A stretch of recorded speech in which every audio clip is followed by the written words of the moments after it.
Welcome back everybody to the last episode of our mini-series featuring the main player characters in the Assassin's Creed board game, and today we are going to be painting and ranking the last of the 4 main player characters, Daria. And after that, we are going to finally find out who the worst assassin is. The answer will surprise you. Really? Daria's sculpt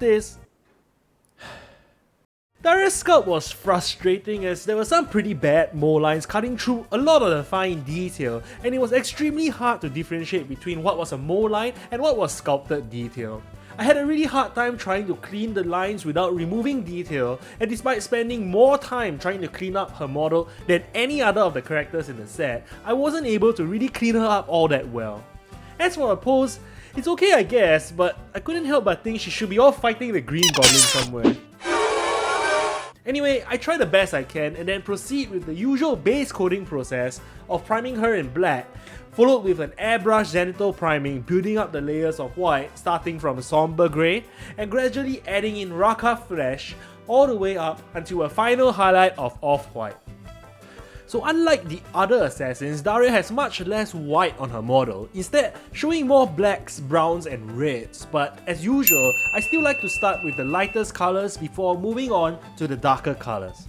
We start by creating a light wash using somber grey to give some shading and definition to the white robes. Once that's dry, I start painting lighter layers onto the higher areas by gradually mixing in Rakarth flesh to the somber grey, building it up with more and more Rakarth flesh to build lighter and lighter layers, and eventually building up further by mixing off-white with Rakarth flesh all the way up until pure off-white.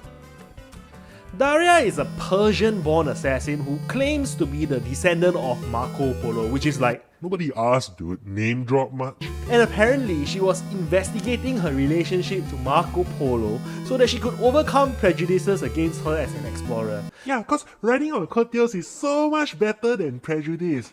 Right? Anyway, after the initial work on the white, we take a break and I give the boots a quick base coat using Wyldood. Also, if you look at the art, there are a few layers to her leather breastplate, and so I also paint in the leather armor underneath her breastplate. For the main breastplate, I wanted to achieve a gradation from red to black as provided in the art, so I tried to do it by first applying a layer of bright Mephiston red at the top and then wet blending it towards the bottom using black. The idea here is to establish a baseline tone of colour, ignoring the detail for now. We can paint in the details after the main colours are established.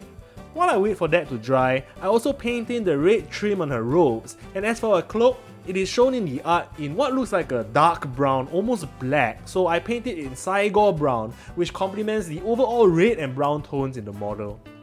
At this point, I realized I missed out her gloves, which I paint in Wyldood, same to match the other leather details. The base coat on her breastplate is now dry, and I apply a thin black wash over the breastplate to give some definition to the details there. While that's drying, I start work on her face. She has a bit of a tan skin tone, so for her I start with a base coat of Tuskgor fur. After the Tuskgor fur dries, I highlight her face by adding in a little bit of Cadian skin tone. Then I paint in her hair, and this time I paint it in pure black instead of a dark brown.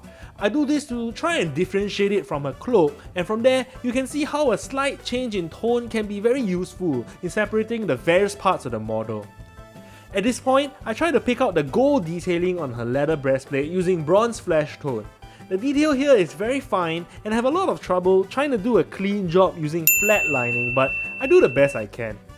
I try to make the gold look a little more defined by highlighting it with some off-white, and I later try to clean up what I can using a bit of chaotic red to paint in the recesses. I then give the leather details a bit of stippling using Steel Legion Drab, followed by a further highlight using Ushabti bone. To add some shading to the cloak, I paint in the recesses with some watered down black, and then I paint her belt in Steel Legion Drab to separate it from the other dark brown details on her scalp. At the same time, I also paint in the wrist mounted crossbow in the same colour. I really like the idea of this weapon, and for those who may not know, it's known as the Phantom Blade, which was introduced in Assassin's Creed Unity, which was set about 200 years after the Italian Renaissance. Nothing wrong with a bit of creative license to bring us some cool toys and sculpts, but having Daria hold it seems a little bit privileged? I then highlight the red trim using Mephiston red, and this time, instead of off-white, I add a bit of the bronze flesh tone to create a more fiery red kind of highlight, which I think suits the overall warm color palette of this model better. I'm now gonna paint this, a headband? Such a diadem, so that's a tiara? Seriously? It's not enough that she's a name-dropping Karen with an inferiority complex and daddy issues, now she's a princess too? I know nothing is true and everything is permitted, but come on! This game isn't Princess Creed! Anyway, I start painting her tiara using a gold NMM method, starting with a base of bronze flesh tone. Having painted in most of the details by now, it's time to correct the white balance on the model, and I get my off-white and start highlighting her white robes and bringing up the brightness, focusing especially on the higher points of the model. At the same time, I add a bit of a highlight to the tiara, and then paint the metal details using a quick metal NMM method on the little dagger that she holds, as well as the crossbow bolt. I later realized that her black cloak also has some red trim, which I paint in using Mephiston red and later highlight by mixing in a bit of bronze flesh tone into the mix. I then paint her base in Ushabti bone, and after one final highlight of using off-white, I wash the base with the usual green and soft tone mix, and also wash the leather areas down with Agrax Earthshade. To finish off, I paint the bezels in Daria's character color yellow using bronze flesh tone. Not gonna lie, I did not have a good time painting Daria. You don't say. Right from the very beginning, I had trouble cleaning her scalp and separating the detail from the flesh, and that all led to a very hard time trying to paint the model in a clean way. It also did not help that Daria was the last assassin I painted and I was quite a bit fatigued by then. So I know I clowned on her a little bit in this video, but this is just my experience with her and really no fault of her own. And as for abilities, I gotta admit, it's a very powerful and useful ability, and any gamer knows that in games that uses actions, more actions is always powerful. So where does that leave Daria among the other assassins?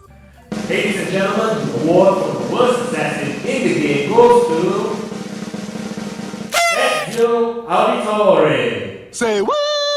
That's right, you heard me. For how famous this master assassin is, what does he actually do in the game?